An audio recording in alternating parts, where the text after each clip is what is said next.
আর অবশেষে মিজানের মিষ্টির দোকানের সামনে এসে দেখি এত পরিমাণে বাইকের ভিড় আর অটোর ভিড়, মনেই হয় না যে এত রাত, মনে হয় যে 7টা বা 8টা বাজে সন্ধ্যা।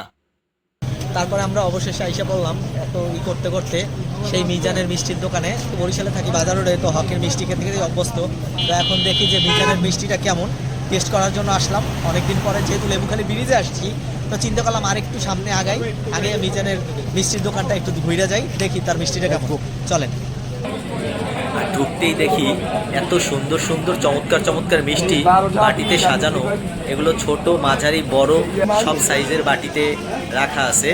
যে যেইটা আপনার মনে চায় সেইটা আপনি নিতে পারেন। আর এই মিষ্টিগুলো দেখেই জিভে জল চলে আসে। বড় বাটিতে কয়টা করে? 20টা, 30টা। আর এই ছোট বাড়িতে 20টা। আর এইটা 10টা।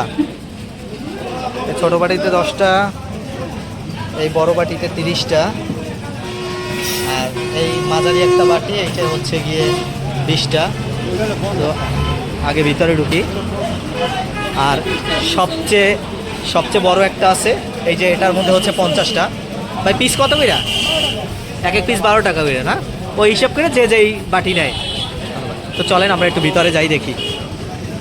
আর তারপরে আমরা ভিতর দিকে যাই। ভিতর দিকে গিয়ে তো দেখি আরেক অবাক কাণ্ড।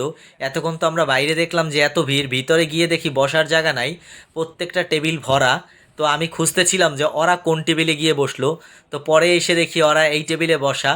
তো আমি ওদের বললাম, কিরে আমারে রাইখেই আইসা পড়ছস তোরা, আর মিষ্টিরকে অর্ডার দিছস? তো ওরা বললো যে না, মিষ্টির অর্ডার দেইনি, তোর জন্য বইসা রইছি, তুই আসলে পরে অর্ডার দিব। তারপরে মিষ্টির অর্ডার দিলাম লোকটাকে। আর অনেকক্ষণ বাইক চালানোর পরে পিপাসা লাগছিল, তাই আর কি একটু পানি খেয়ে খেয়ে নিলাম। আর কথা বলতে বলতে তার মধ্যে আমাদের মিষ্টিটাও এসে পড়লো। মিষ্টির চেহারাটা দেখে আর লোভ সামলাতে পারলাম না, মনে হলো যে এখনই নিয়ে আমি টুপ করে একটা মুখে দিয়ে দিই। এই ছাড়ছি। হ্যাঁ, তারপরে ভিডিও করার পরে একটু মিষ্টিটা সামনে নিলাম। তো মিষ্টিটা দেখে আমার কাছে অনেকই ভালো লাগতেছিল। আর মিষ্টিটা এত পরিমাণ সফট ছিল যে বলার না। তো বিসমিল্লাহ বলে মুখে দিলাম।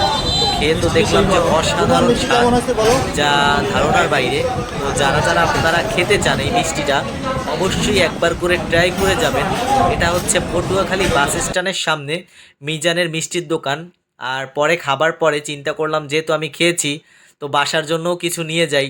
যে এত পরিমাণ মজা লাগছিল মিষ্টিটা যে এইখানে বসে খেয়ে মন ভরবে না, তো বাসায় গিয়ে আবার মন ভরে আরও একটু খাবো।